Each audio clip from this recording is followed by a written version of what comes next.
We're a domiciliary care agency. We work alongside Blaenau and Gwent Social Services Department, caring for people in their own home. Vocational qualifications are very important to Trusting Hands. It offers people with no education or skills for life an opportunity to get on the career ladder.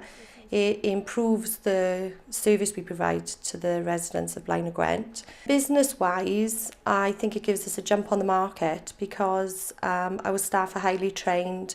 They are matched to the needs of the service users. The rewards for the company are endless, and anybody who's not offering those qualifications need to offer those qualifications because the improvements in the staff morale, self-worth of the individuals, it really is a pleasure to see someone gaining that qualification when they've not done academically well at school.